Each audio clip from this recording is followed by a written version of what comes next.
This segment is brought to you by Terrebonne Ford, built Ford tough.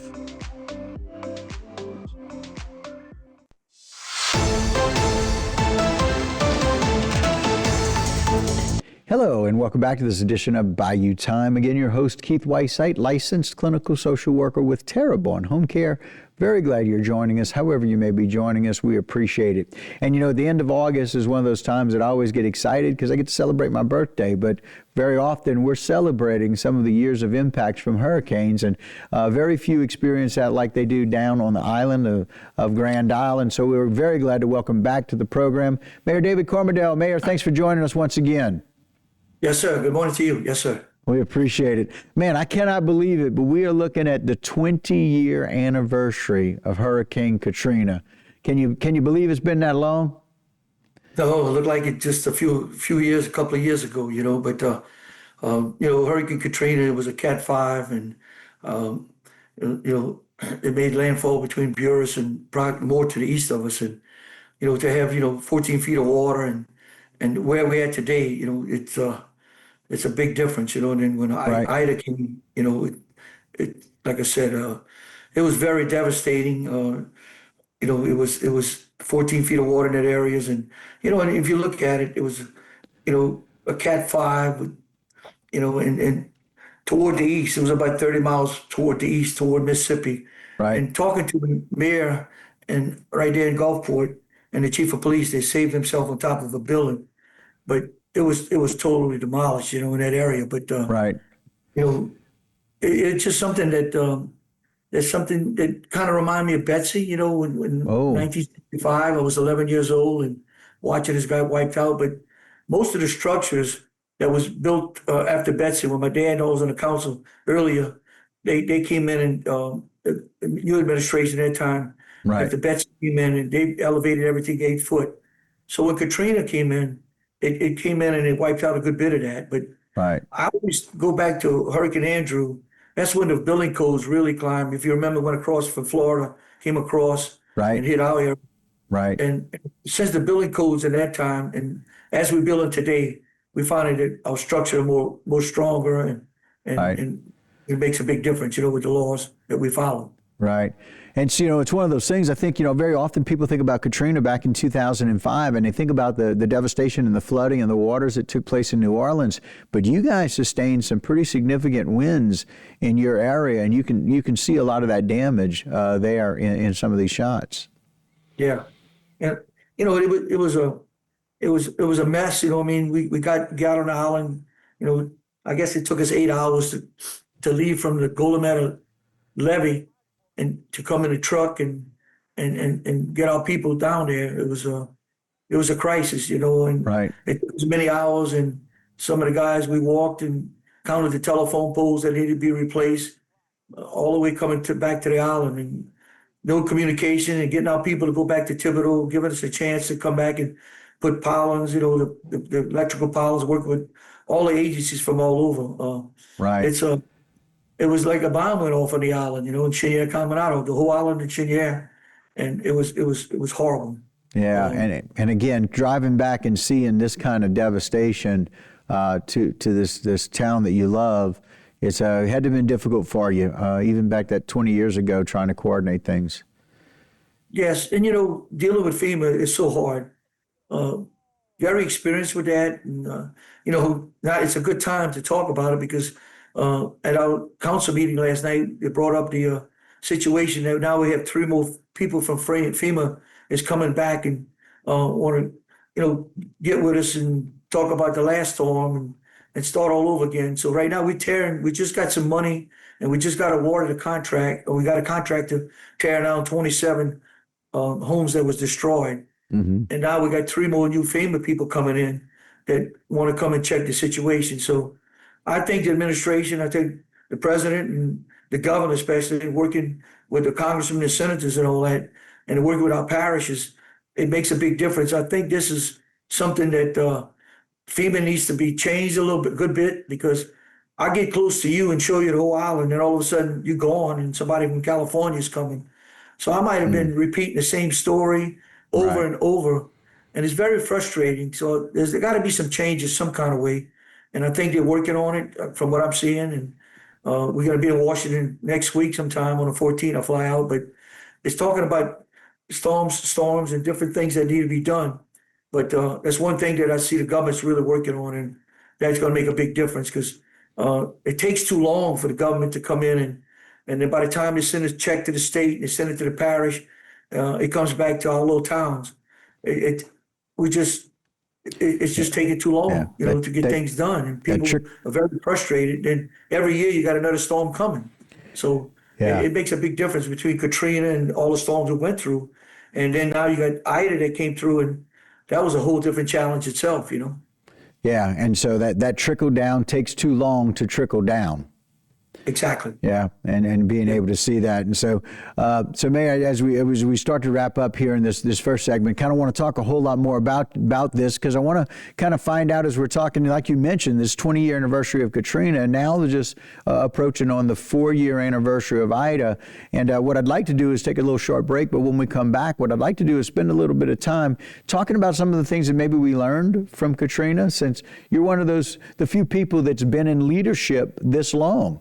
And so we're very, very fortunate to be able to look back on what you've learned and what your history is. So we'll take a short break. We're going to come right back, if that's all right with you. We appreciate you joining us today. Yes, sir. All right, very good. And again, that's Mayor Cormedale down in the town of Grand Isle. We're going to be right back right here on this Bayou Time. Don't go anywhere. This segment was brought to you by Terrebonne Ford. Built Ford tough.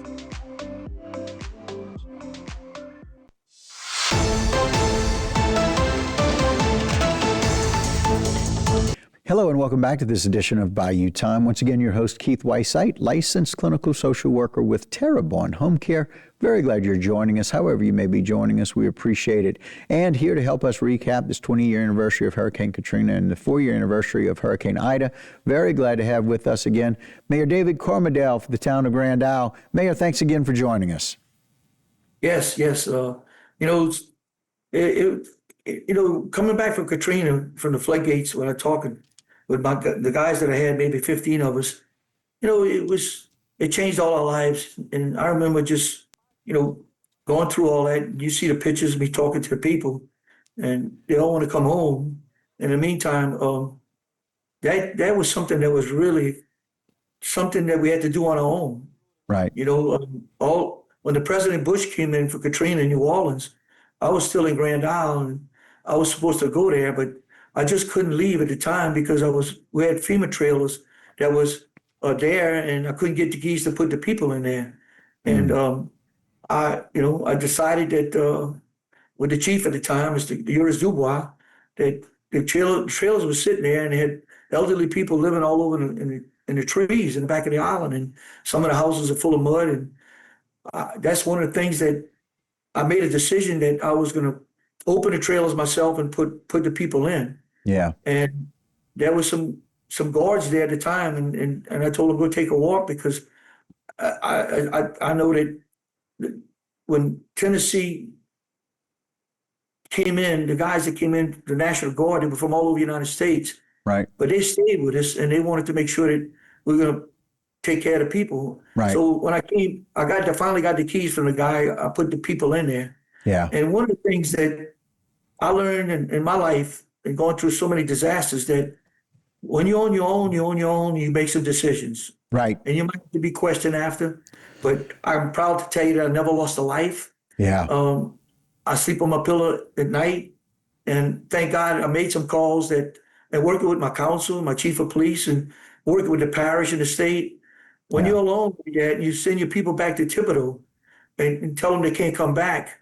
You have to make some decisions and do things where you're going to get more electrical trucks or energy trucks coming in. They're not going to go all in one place. And I had to challenge that, but energy was coming through, and, taking a nail in the back of a truck, driving down there to see how many telephone poles were damaged from the floodgate all the way back till we got to the caution lights in Cheniere.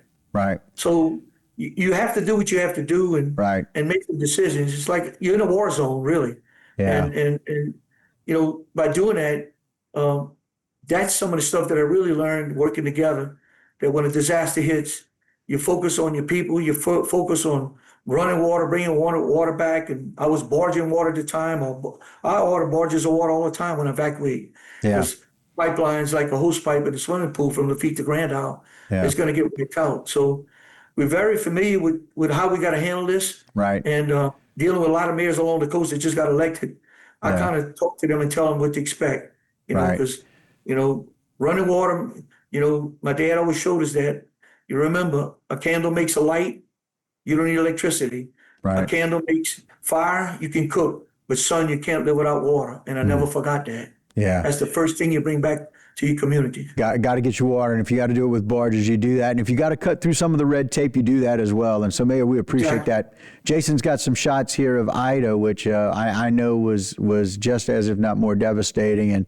And so I know another difficult time, but you guys were better prepared for Ida. We just weren't prepared for the winds as high as they were.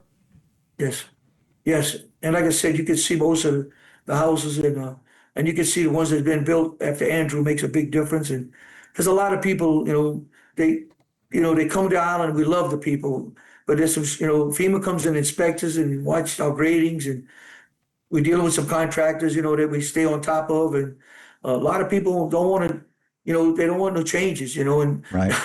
I remember that after Katrina, a young couple came in and she turned around and she said, "I can't wait no more to put my chandeliers, and why are you making me put more string of walls and braces in there and straps in there?" And I said, "Well, that's what the government's calling for, to make things stronger." But I said, at the end, I promise you, your husband will put your chandeliers like you want, but you can't build nothing on the ground. But and you know what? After the storms came, that young lady came back and said, you was right. By following the building codes that you guys permitted for and made us do the right thing. And by the way, I still have my chandelier. So, Yeah. it's just something that people don't want to see a change, but we're doing the best we can to save your homes. And Right. believe it or not, it makes a big difference. And it makes a difference for your insurance. And we're Right. still dealing with the insurance, Right. talking with them. And, like some people come in and they want to bring a big trailer. We asking them, don't put no shingles on it, put a steel roof on it, and come talk to us so we can help you out. So that helps us out with the insurance people and dealing with FEMA, And making sure of those things. Well, Mayor David, we know that you've lived through it. We know that you've walked through it. You're one of the more present leaders that we have, which we're thankful for. And so we know the town of Grand Isle is much better having you in its leadership. We look forward to no-name storms. That would be fantastic for Grand Isle not to have to deal with that. But if you do, we know that you're ready. And so, Mayor, we appreciate your time as always. Thank you for joining us today, sharing these updates for the 20-year anniversary of Katrina and the 4-year anniversary of Ida. We appreciate your time. Thank you for everything. Y'all All do a right, great you got job. it. All right, Yes, sir. Mayor. Thank you. Thanks so much. All right, guys, that'll do it for this particular segment and this Bayou Time. But don't go anywhere. I got a whole lot more right here on HTV. This segment was brought to you by Terrebonne General Health System. Your partner is good health.